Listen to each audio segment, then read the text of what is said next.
This year I learned a lesson more valuable than any college course, more impactful than when my parents divorced, more substantial than the classroom rules I enforce. This year I learned kids are kids no matter where they live. Teachers often say, I learn more from students than what they learn from me. I never fully comprehended this statement until this year. I am for certain that being here was meant to be.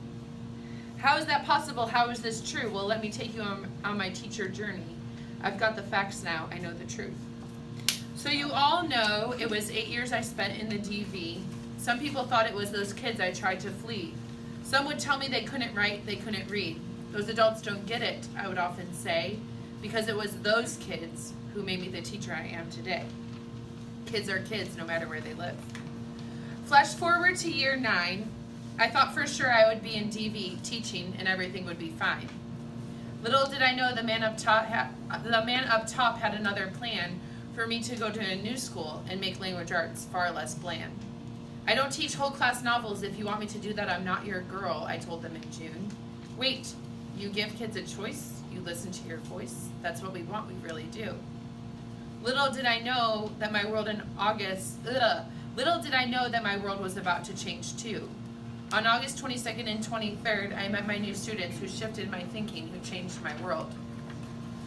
I don't know if I've said this before, but I was afraid to teach here until you all walked through my doors. Kids are kids no matter where they live. You all taught me valuable lessons in your own extraordinary way, lessons I won't forget, even when you grow up and go to Anderson or move far, far away. I'll start off with you first period. I know we definitely had our ups and downs, and remember that one day when you caused me to frown?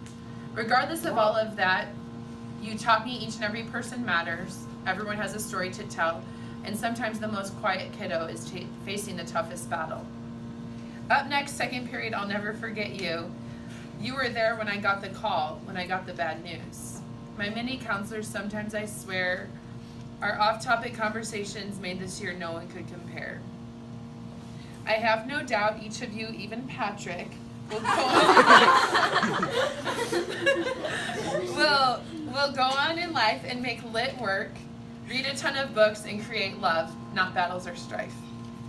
Fourth period, there definitely isn't a class quite like you, from Phoebe to Asher to Maddie and the girls, from Jennifer and the gigglers to Andy and his facial swirls. To Thomas and his naps, to Sloan, Alyssa, Jonah, and Annie, Lizzie and Cynthia, I'll never forget about you. Your writing has amazed me lately. Never think I don't see you. Just like in my classes I mentioned above, you are all making moves, you are all going places. There is no doubt in my mind that my A-Day kiddos taught me a valuable skill. Kids are kids no matter where they live. Now let's get started with B-Day. First up, my fifth period crew.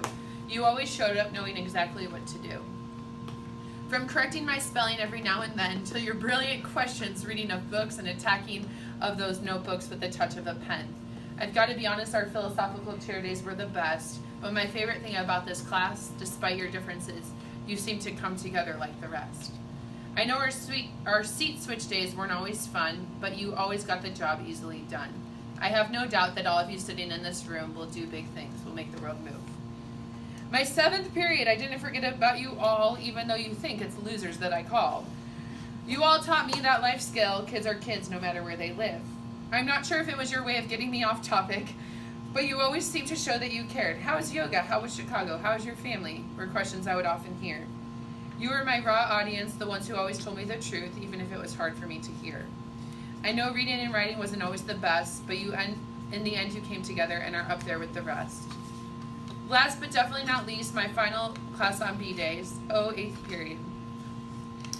My class that could never act right with a sub, it is you that I give the dub. They sometimes say when a class doesn't act right for another, it's because they care and respect you so much, like their own mother. Regardless of if this is true, there are so many things I learned from you. Between Lucy's bug problem to Fair's songs to Justin's off-topic stories and Jaslyn's poetry. And I'll never forget about my projector screen. P.S. I still don't think that Lynn is mean.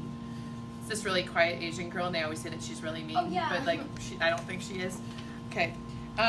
You have all been a class I truly won't forget, a class that made me happiest every day I left.